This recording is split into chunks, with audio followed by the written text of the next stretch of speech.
Good afternoon, everyone. I'm thrilled to see such a large turnout today, and I've been holding off starting because it's a badge of honor with the students never to arrive at an event before it begins. So they've finally trickled in, and we have a very large audience for a Sunday afternoon, for which I'm very grateful. I'm Leonard Wallach. I am the program coordinator for the Herman P. and Sophia Taubman Endowed Symposia in Jewish Studies here at UCSB. My other title is Associate Director of the Walter H. Capps Center. So many of you know me in both regards, and today we have an event that is in fact co-sponsored. The first thing I want to do is say that this really is a very special moment for the Taubman Symposia in Jewish Studies here at UCSB.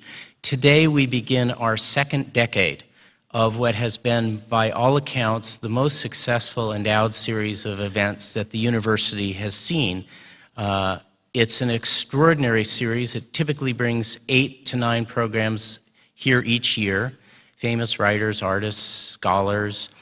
And one of the things that I am most fond of about the series is that it continues to involve many of the people who are instrumental in creating it along with me. And the two that I want to make reference to today are here to my right. One, of course, is Rabbi Steve Cohen from Congregation B'nai B'rith, who was very helpful in 1996-7 when we first began this series. And the second one I'll be introducing soon, Professor Richard Hecht from the Department of Religious Studies. Today, most of all, I want to thank and acknowledge in the most sincere way I possibly can the Taubman Foundation for its generous support and its vision in entrusting us with the development of this series, which has made such an extraordinary impact, not only here in Santa Barbara, but throughout California, and indeed throughout the country and the world, because of the fact that all of our events are videotaped, as will be the case today, for webcasting and also broadcast on UC television. In addition, I want to thank the very generous institutional co-sponsors here in Santa Barbara, as well as the private donors, all of whom are acknowledged in the program that's been handed to you, for their continued support of this series as well. None of it would have been possible at this level of excellence without that additional support. Finally, I want to thank Borders, which supports this series through book sales, and mention, of course, that Gershom Gorenberg's 2 books, The End of Days, Fundamentalism and the Struggle for the Temple Mount, and also The Accidental Empire, Israel and the Birth of the Settlements from 1967 to 1977, are available for purchase and signing at this event. You may purchase them in the lobby from Kachita, who works for Borders, and then we'll do the signing right after Gershom's talk, and it'll be done at the table in the back rear of the auditorium. Having said all that, it's now my pleasure to introduce the person who chairs the Herman P. and Sophia Taubman Endowed Symposia of Jewish Studies here at UCSB, Professor of Religious Studies, Richard Hecht. Thank you.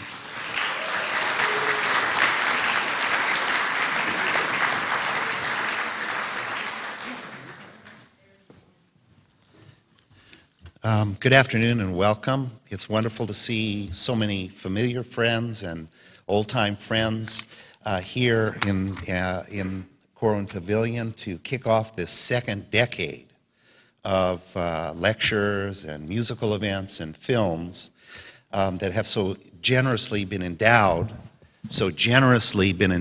by the Herman P. and Sophia Taubman Foundation. I was thinking that this is the first of our events. The second event is going to be on the 9th of December. That's a Sunday, the 9th of September, 3 p.m. It's Michael Oren, whose book on America in the Middle East has won tremendous acclaim.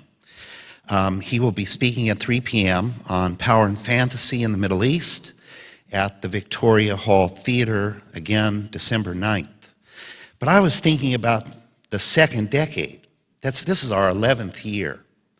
And I was thinking that of all the people we have been privileged to learn from over the course of now a decade and the first year, how many of you were here when Art Spiegelman spoke for the first Taubman event in Campbell Hall. Wasn't that amazing?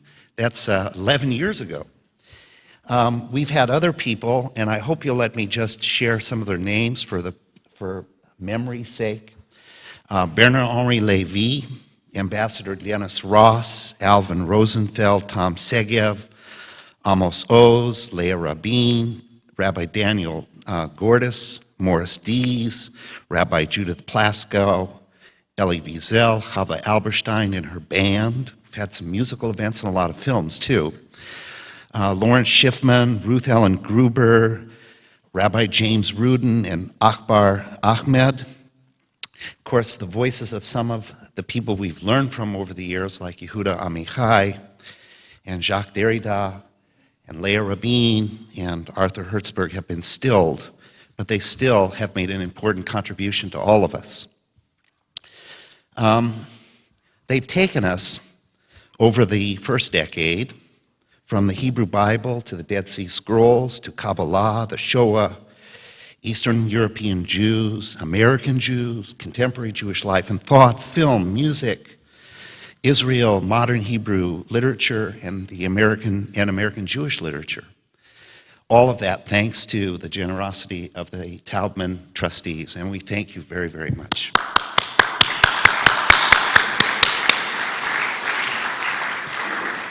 In introducing Gershom Gorenberg to you, it's like actually welcoming a Californian home.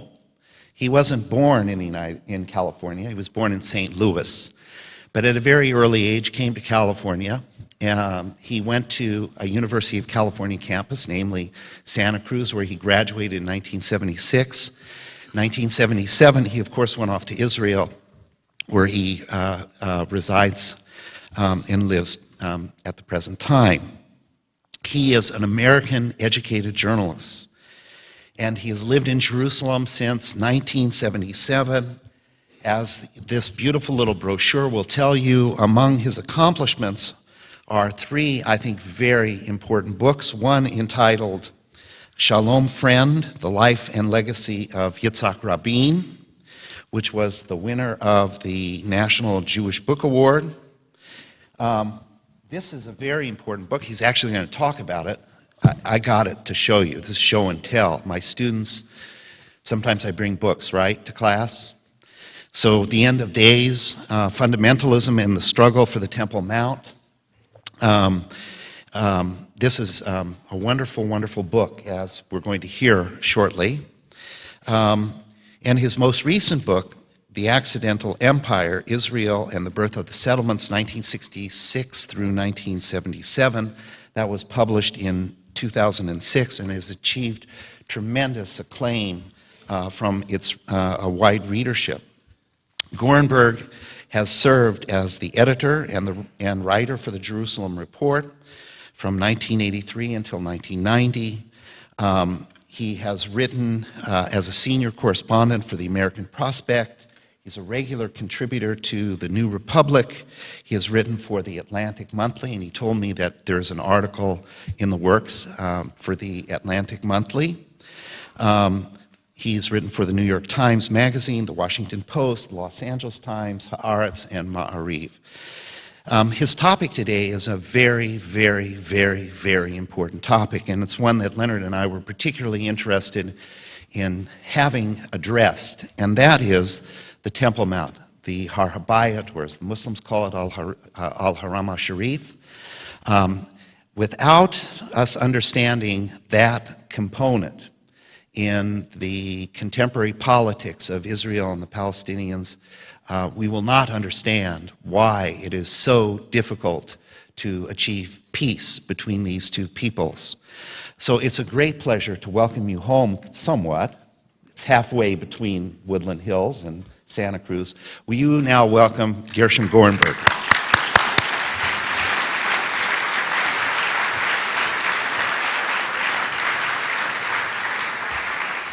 Thank you very, very much. I'd like to thank Leonard and Richard and most of all the Taubman Foundation for making it possible for me to be here today with you. The story is told that a Jew was once forced to leave the land of his birth and came to live in Jerusalem. And so he prayed, "O God, for thousands of years Jews have prayed to return to Zion, and now it had to happen to me." At first glance, there is a really absurd gap between the religious ideals and hopes connected to the city of Jerusalem, and particularly to the religious core of Jerusalem, the Temple Mount, and the reality of life in Jerusalem, which so often includes conflict and even bloodshed. And yet it's precisely because Jerusalem is a symbol that it is an arena for conflict.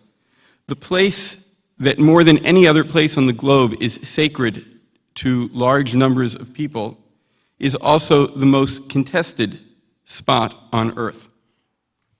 And because I am a religious person and because I live in Jerusalem, I find this disturbing. It's something that demands understanding. And so everything I discuss with you today is part of my personal effort to get to the heart of the riddle of why a place that is sacred is also a place of such conflict. And much of what I've spent the last 24 years as a journalist in Israel has been trying to understand that riddle. I'm going to begin with some trick questions. I'm not asking you to answer them. It's a little bit large of a group for discussion section dynamics, but just to think about. The first question simply is, why is there a city at Jerusalem? Why is there a city there? Think about that for a second. Why is a city located at that spot on earth? There is no oil. There is no river. The trade routes do not cross there. The water supply is poor. It's at the edge of a desert. Nothing that would satisfy my fifth grade geography teacher as the reason for a city to be located in a particular place exists in Jerusalem. However, archaeologists do note that in the strangely shaped rock that sits under the dome of the rock and is the original peak of the Temple Mount, there is a cave in the rock. And apparently, this is a burial cave from the Bronze Age, from 4,000 years ago. And at that time in ancient Canaan, the cult of the dead was a popular form of religion. So apparently, this place was holy 4,000 years ago, that is to say, 1,000 years before David conquered Jerusalem. And when David did conquer Jerusalem, he actually bought the site that became the Temple Mount. And the Bible says that it was a threshing floor. Now, again, archaeologists have pointed out to me that the Canaanite god Baal was sometimes represented in the shape of a grain of wheat. Very likely, the threshing floor was a cultic spot. When the book of Samuel says that David bought a threshing floor, it's likely that the original readers of the book understood that that was a euphemism for a holy place. They didn't come out and say it because it wasn't quite nice to say that the Temple Mount was the location of a previous temple place, but it was implied. It was said and not said at the same time. So it would appear that the reason for Jerusalem being there is because of the place that is today known alternately as the Temple Mount or Al-Aqsa, the furthest mosque. The product of Jerusalem is neither oil nor manufactured goods or anything else. It is sanctity. And the Israelites did what every other conqueror does at a holy place. They evicted the previous divine resident and installed their own at this holy place, and later conquerors did the same. And by the way, that's not unique to Jerusalem. The Grand Mosque of Cordoba became a church when the Christians conquered Andalus, Spain, and the most fabulous church of Constantinople became a mosque when the Muslims conquered Constantinople. In the city of Bukhara in Central Asia, I was once showed the oldest mosque in Central Asia, under which archaeologists say there is both a Zoroastrian temple and a Buddhist temple. So the human habit of keeping a place holy but changing to whom it is holy is well established. There is a subtext of, if you own the holy place, you own the truth. If your God lives there, he's the real God. Second trick question. How many times does the word Jerusalem occur in the Torah, or for that matter, in the Quran? Just think of a number in your mind. Okay, the answer to both questions is 0. The first of the hundreds of times that Jerusalem occurs in the Bible is in the book of Joshua. It does not occur in the true founding book of Judaism, the Torah. There is a mention of the city of Shalem, which may be Yerushalayim, which, by the way, was the place of a priest to the Most High God, perhaps a recognition already in the book of Genesis that the city was holy before the Israelites got there. And perhaps more important, Genesis refers to the land of Moriah, which is where Abraham was sent to sacrifice his son Isaac on an altar. And in the book of Chronicles, the last book of the Hebrew Bible, the place that the temple is built is identified as Mount Moriah. So if you put the two things together, the Temple Mount is the place where Abraham was tested with the commandment to sacrifice his son. The ultimate experience of the founding father of Judaism, according to this association of names, took place at the Temple Mount. Now, historically, it's quite clear that a late book of the Bible has used a name from the first book of the Bible to add sanctity, mythic power, to the place where Solomon built his temple. And besides that, there's great debate among historians and archaeologists of whether Solomon ever lived, and Abraham's historical existence causes even more debate, and that makes no difference whatsoever. When my son's 4th grade class and the parents got a tour of the old city of Jerusalem a few years ago, the completely secular Israeli travel guide pointed up at the Temple Mount and said, "That's where Abraham bound his son to the altar." That's the fact. The story is the fact. The story in Jerusalem is the strongest reality. Now we'll go to the Quran. In Surah 17 of the Quran, it says, "Glory be to him who made his servant go by night from the sacred temple," or the sacred mosque, you can translate it either way, "to the further temple, al-Masjid al-Aqsa." Al-Aqsa, any Muslim will tell you, is Jerusalem, the furthest mosque. Muhammad went on a night journey from Mecca to Al-Aqsa. From there, he rose to heaven, spoke with God, and received the commandment of prayer 5 times a day, such that when any Muslim prays, he is in effect reenacting Muhammad's ascent to heaven. It is the furthest mosque, not because it is the furthest away, in that case maybe it would be located in Santa Barbara, but because it is the place where the ultimate religious individual underwent the ultimate religious experience. Now, as a historical aside, historians say it was probably 150 years between Muhammad and the time that Muslims agreed that that reference to Al-Aqsa in the Quran referred to Jerusalem. The word Jerusalem in any form does not occur in the Quran. And again, history is irrelevant, because when a Muslim reads that verse, he is reading, or she is reading, about Jerusalem. Now, in the New Testament, Jerusalem indeed appears, and it is the site of the ultimate religious experience of the ultimate figure of faith. And once again, I stress, it does not matter the debates among the scholars of what in the Gospels is historical fact, what was added later. When a believer reads the text, this is what happened in Jerusalem. Last trick question. The latest round of violence between Israelis and Palestinians is known by Palestinians as the Al-Aqsa Intifada.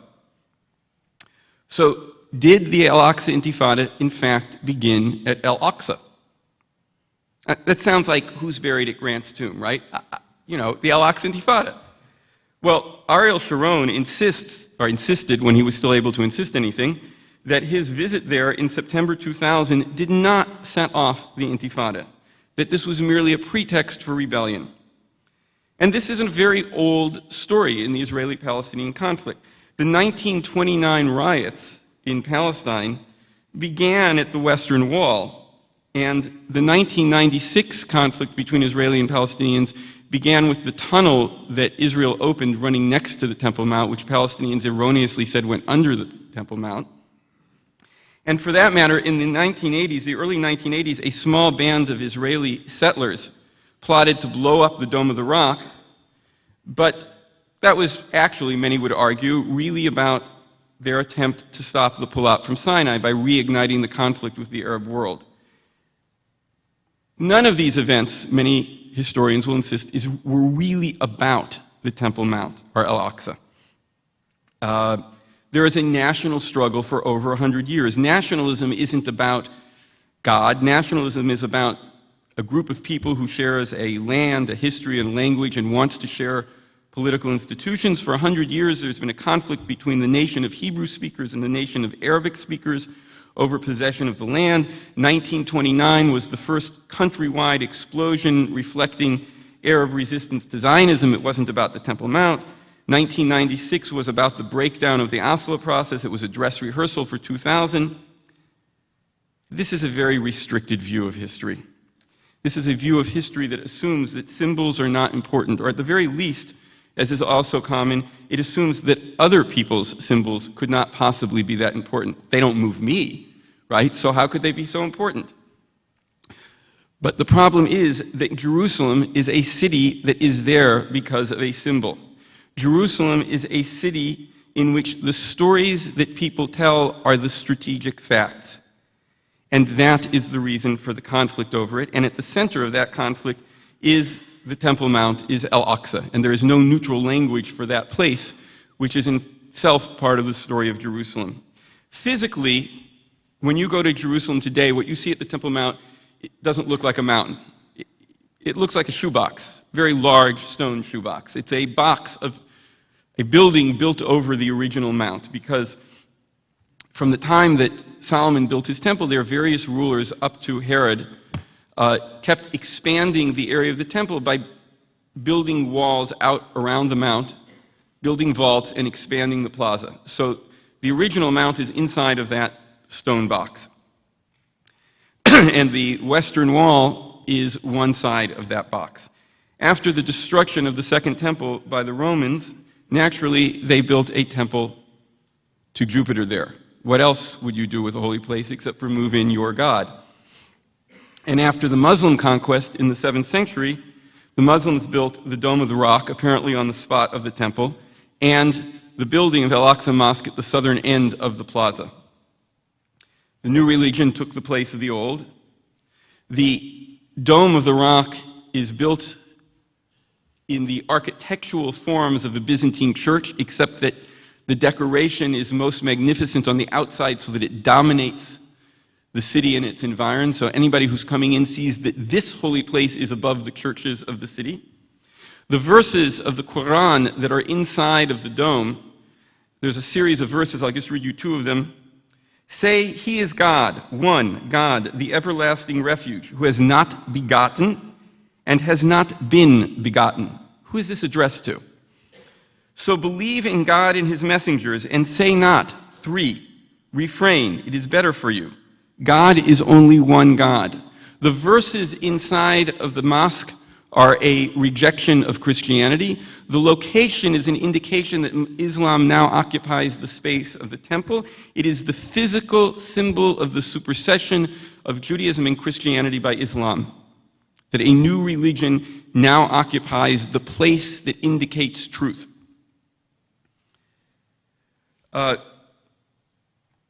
I can't write all this when I write a news article. What I write is, there's a paragraph. I don't have to rewrite it each time. I just call it up as a file, right?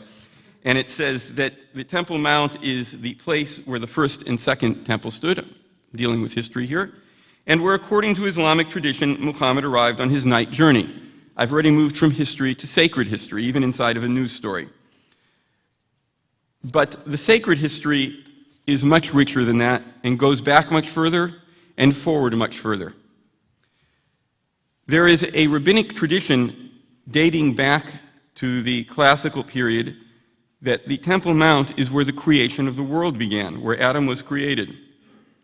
And Maimonides, summing up that tradition in the Middle Ages, in the Laws of the Temple, chapter 2, wrote, "The place of the altar in the temple is precisely chosen.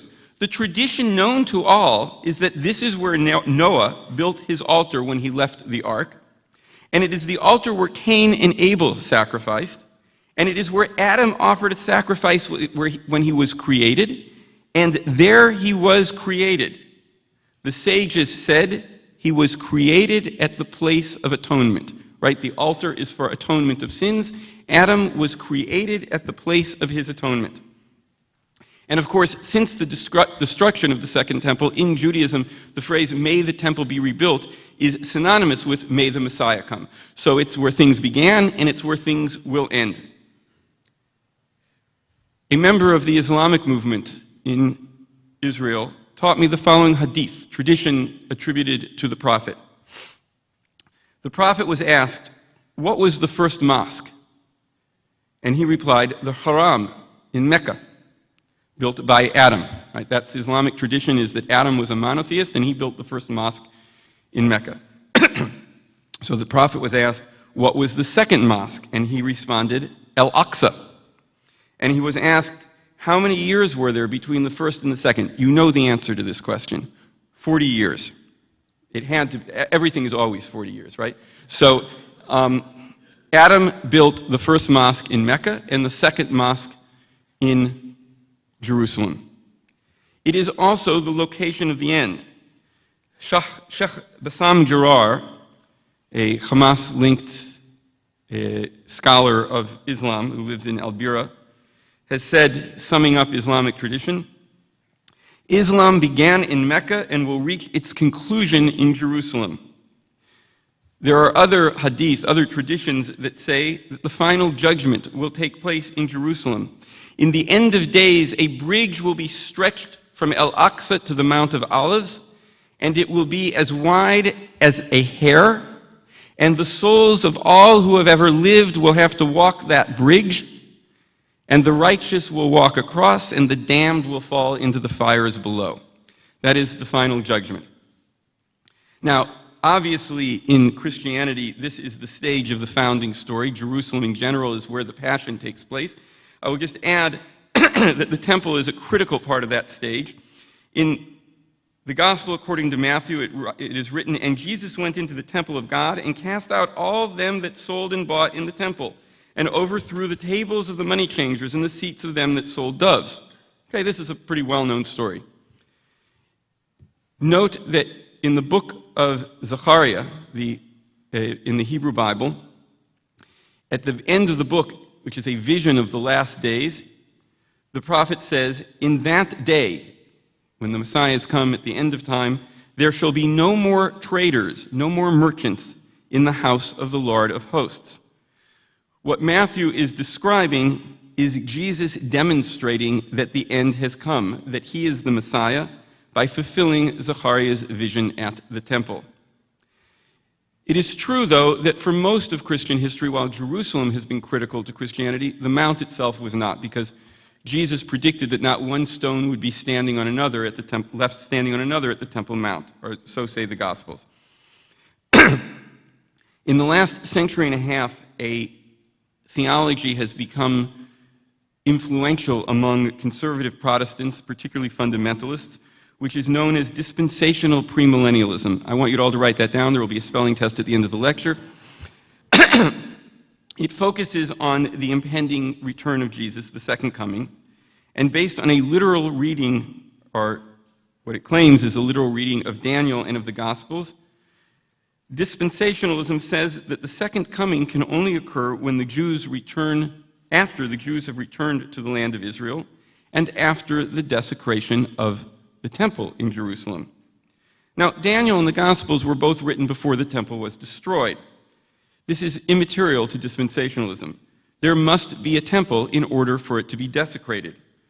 Rebuilding the temple is therefore critical for the end to take place. In 1970, the most influential popularization of dispensationalism, a book called The Late Great Planet Earth, was published. I remember being in high school in Los Angeles and seeing Christian friends walking around with the late great planet Earth and sometimes trying to convince me of everything that it said. These conversations were not pleasant sometimes. In any case, Lindsay writes, the Hebrew prophets predicted that as man neared the end of history as we know it, that there would be a precise pattern of events which would loom up in history.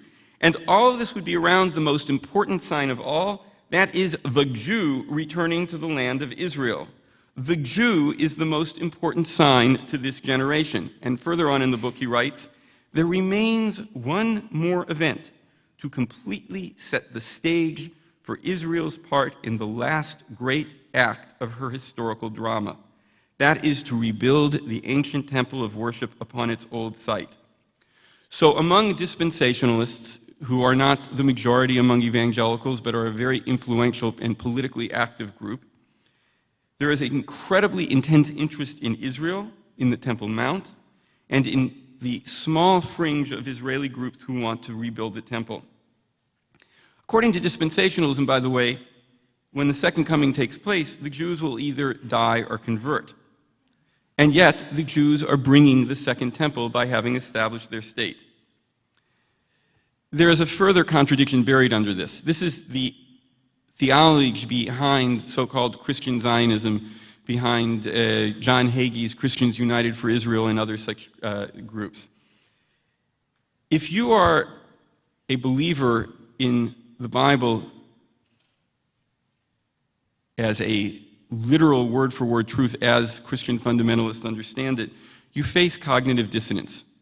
The sea is not being opened today, and the university professors teach that humanity was created through evolution and not in a six-day process.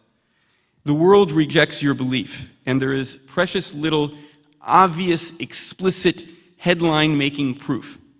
But the Jews have returned to their land, right? The theology says this should happen, and it's happening. And so there's a lot of affection for people who prove you right, especially when you really want that proof. The problem is, the dissonance built into this relationship is that the Jews also are known in this theology as the people who rejected Jesus. So they are at the same time the proof of the theology and the rejectors of the theology. And that is the tension built into this relationship with Israel and with the Temple Mount.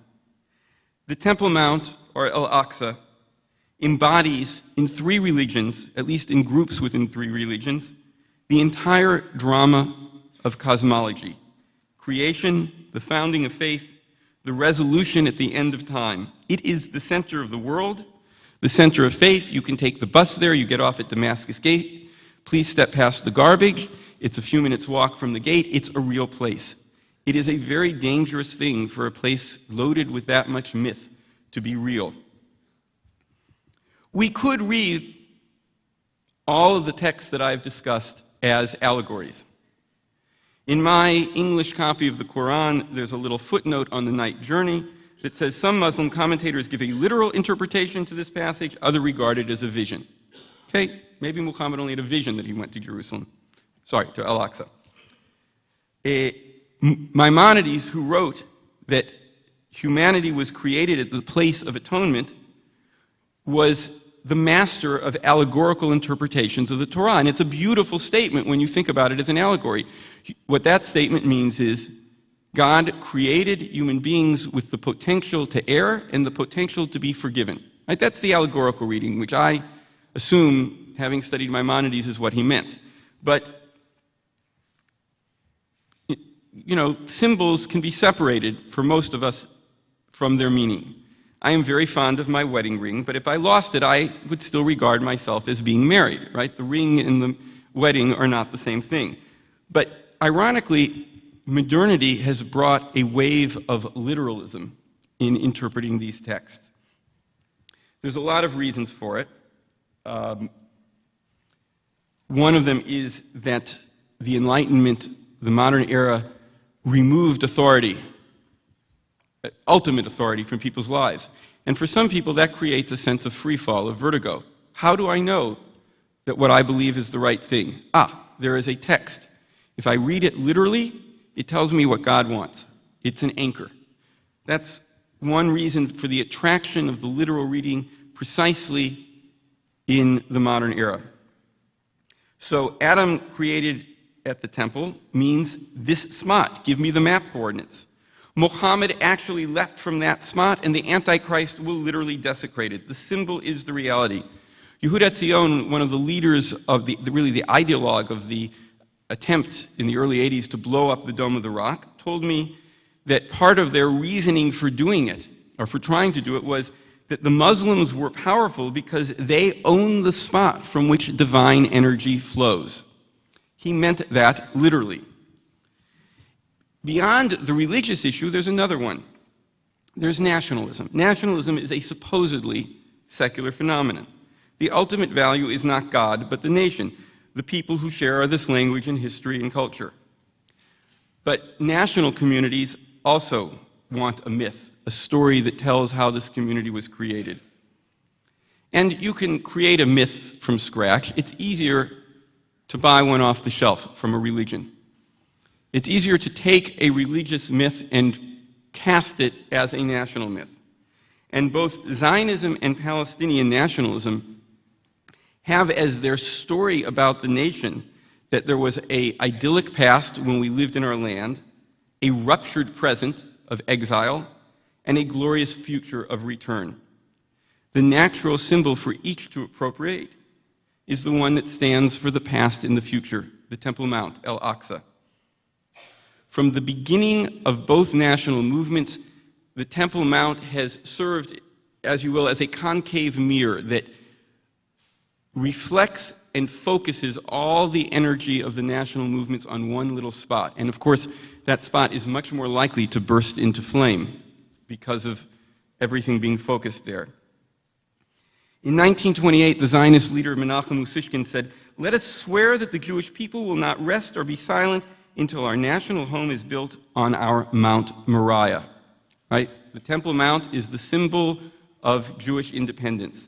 If you go into any office in East Jerusalem, any Palestinian office, you will find an aerial photograph of Al-Aqsa.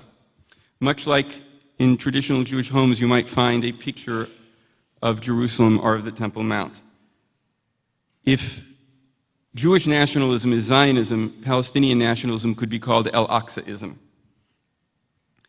In 1967, the Jews, Israel conquered the Temple Mount. For Jewish nationalists, that didn't mean, except for a very small group, rebuilding the temple. But the words, "the Temple Mount is in our hands," was a symbol of the completion of the Jewish return to the homeland, of Jewish sovereignty. Naomi Shemer, the kibbutz-born pop singer who did not talk about God, did say in her famous song, "Jerusalem of Gold," "We've come back to the market in the square. A shofar calls on the Temple Mount." That's the moment that's the consummation of the marriage between the Jews and their land. For Muslims, Al-Aqsa under Jewish rule is the ultimate symbol of occupation, of Islam under threat. So on both sides, owning this spot is the symbol of the completion of the national drama. And only one side, so it seems, can own the spot. In 2000, at the failed Camp David summit, one could write a lot on what went wrong at that summit, and much will yet be written. But one of the key issues was the status of Jerusalem and of the Temple Mount of Al-Aqsa.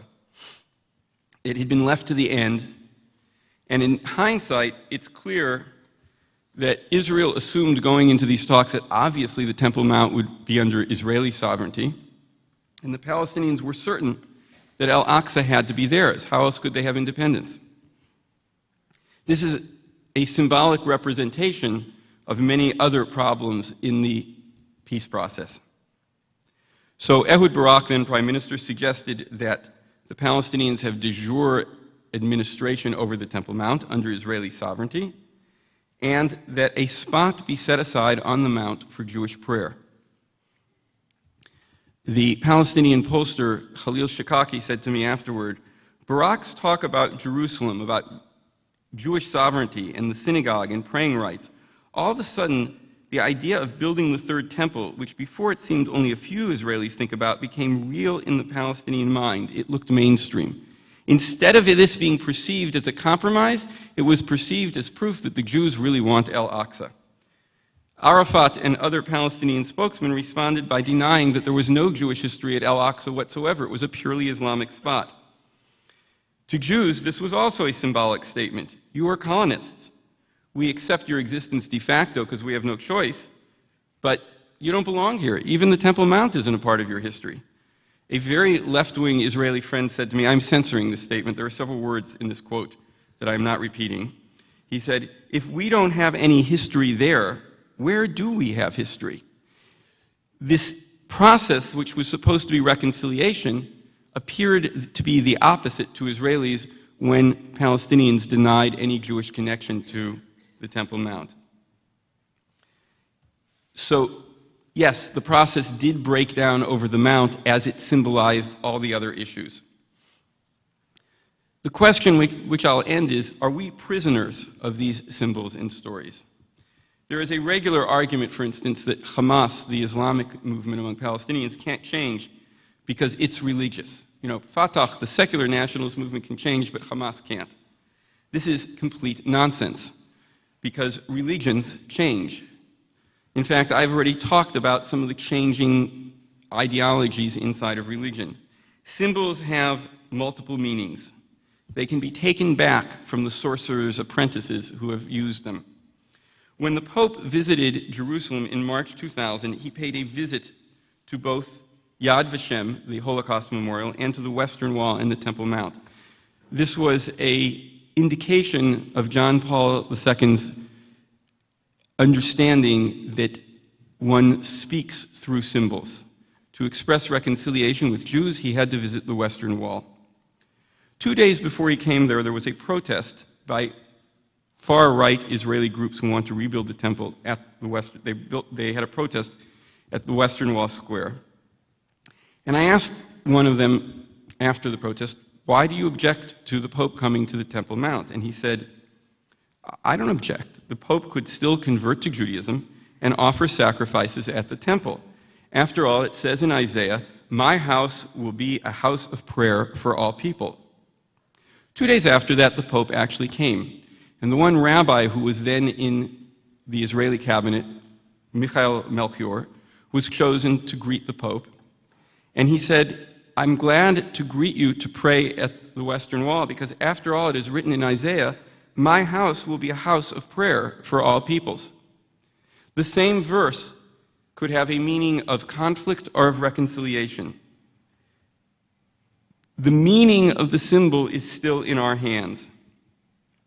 To resolve the conflict over Jerusalem, we will have to find ways to tell the stories differently, to make the Temple Mount and Al-Aqsa a symbol of the one God whom we all worship, rather than our attempts to own that God. And with that, I'd like to finish with one final story. There is a midrash, an ancient Jewish interpretation of the Bible on the story of Cain and Abel. And like any good Jewish story, there are at least 3 opinions in it.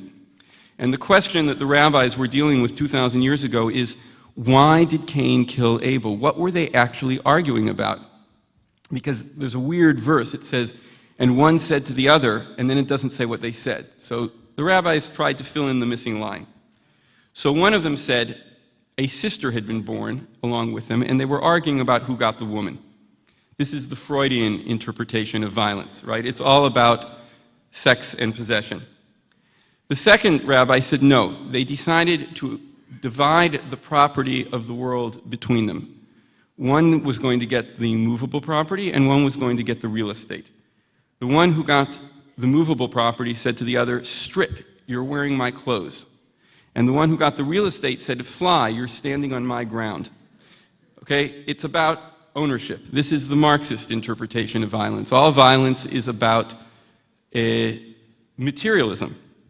And the third rabbi said, no, they agreed to split the world. They agreed to split the real estate and the movable property. And then one said, and I get the spot where the temple will be built.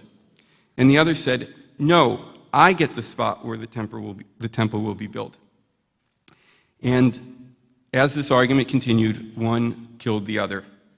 This was a person of faith saying that if you claim the truth, If you claim to own the path to God, if you claim to own God's mountain, if you mistake owning the symbol for having the truth, the result is fratricide.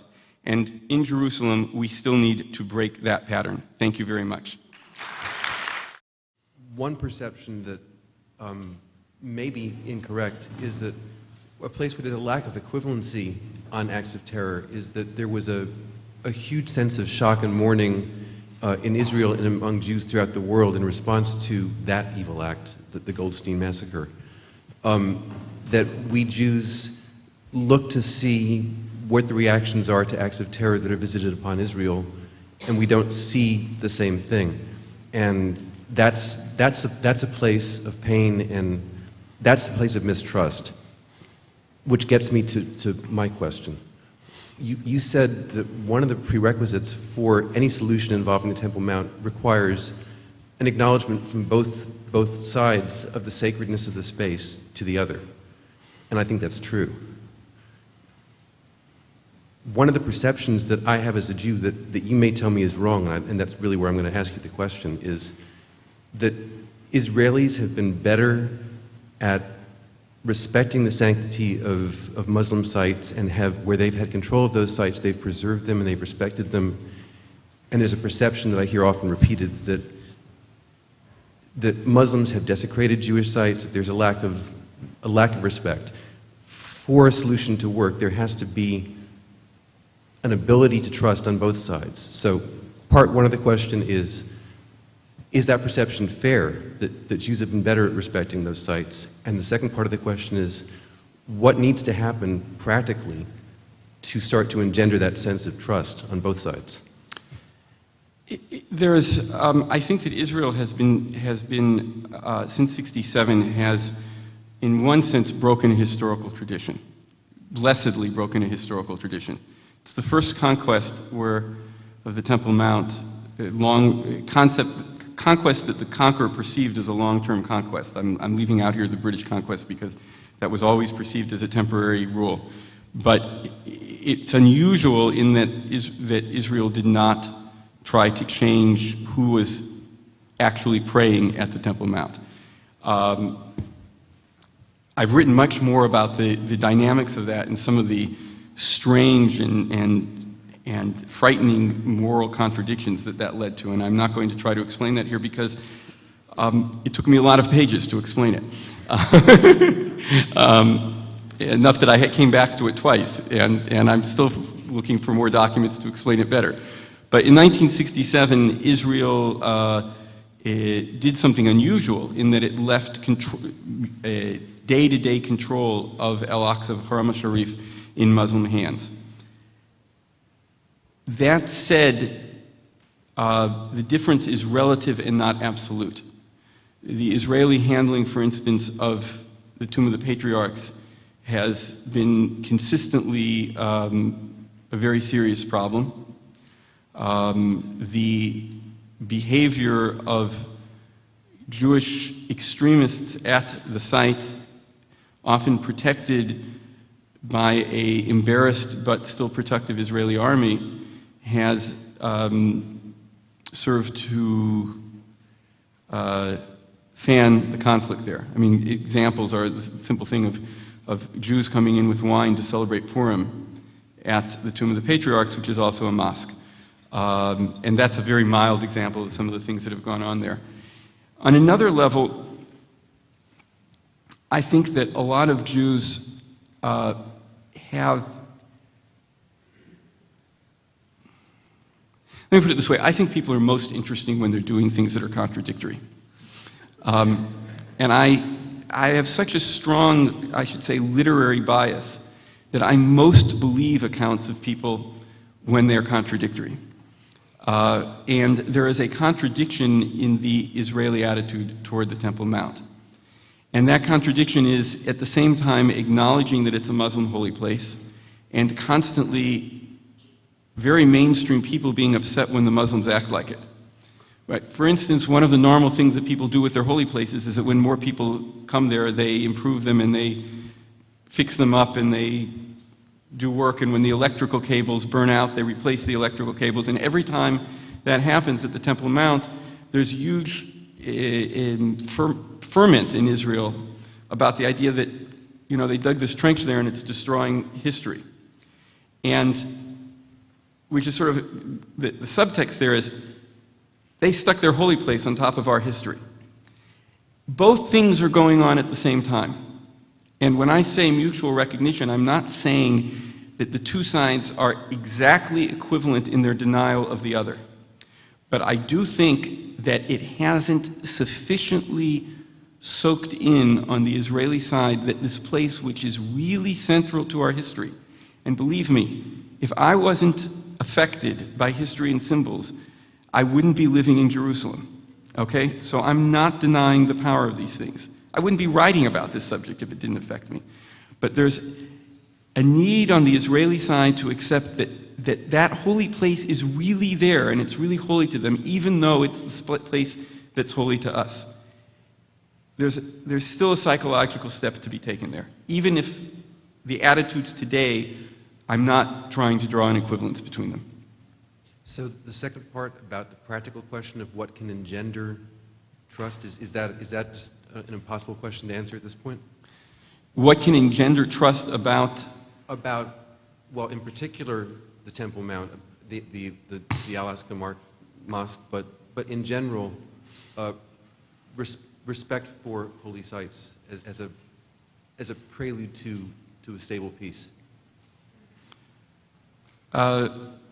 I think that a lot of very practical arrangements have to be made virtually at every site, and we've only mentioned a couple of them now. I can't tell you, for instance, how many sheikhs' tombs, which were popular holy places, folk holy places for Muslims, have become the tombs of prophets and rabbis since 1967. They keep getting converted. I hardly have ever asked a question. I'm usually on the podium, but I hope you'll allow me to ask a question. You too can ask a question. And I'm sorry, is it all right if I go ahead of you? Sure. Okay, thank you. You ended in a very positive way, Gershom. You said the symbols are still in our hands. It's a relatively accurate quote. So what concrete, practical steps can you give us to take back the meanings of symbols, which at the present time seem to be in the hands of people who want to give very exclusivistic and intolerant interpretations of the symbols? How do we do that? Well, I don't have any simple answers to that question. But my first sort of statement is it requires a lot of work. I would say, for instance, just as a thought, I'm just throwing this out, if I were on the team writing a peace agreement that I would really like to see made, I would have the sense to begin that agreement with a verse from the Torah and a verse from the Quran and perhaps a verse from the New Testament, expressing the universalistic side of each of those religions, or the peace-oriented side of each of those religions. In other words, I would begin the agreement recognizing that an element of this agreement is a religious agreement. I would make sure that clergy were involved in the negotiation and not just politicians.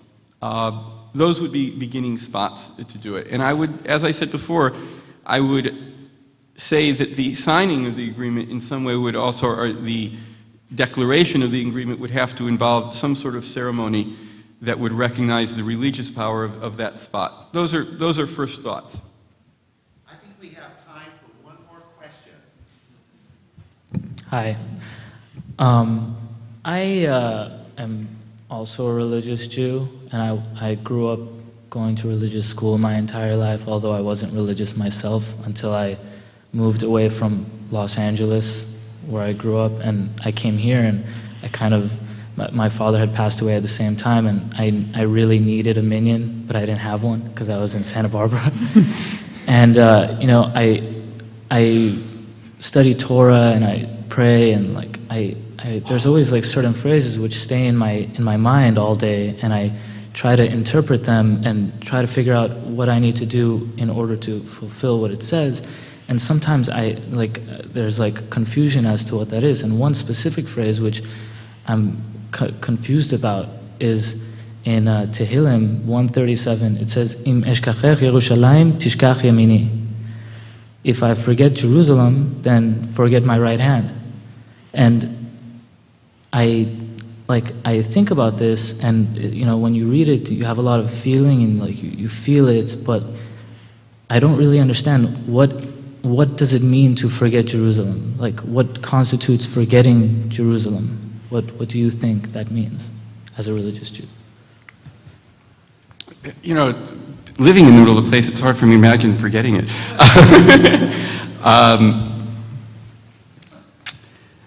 I don't have a quick answer for that question.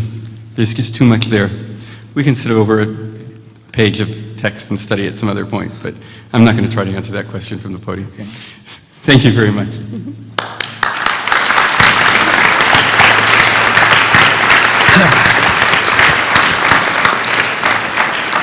Before we end our time here in the Corwin Pavilion, let me just remind you that Gershom Gorenberg is going to be seated in the back to sign his 2 books. Remember, there's a wonderful book on the Temple Mount, and in his most recent book, Accidental, Empire, both of which are available thanks to our friends at Borders, and he will be in the back to sign them. Thank you very, very much. Let us thank Gershom once again.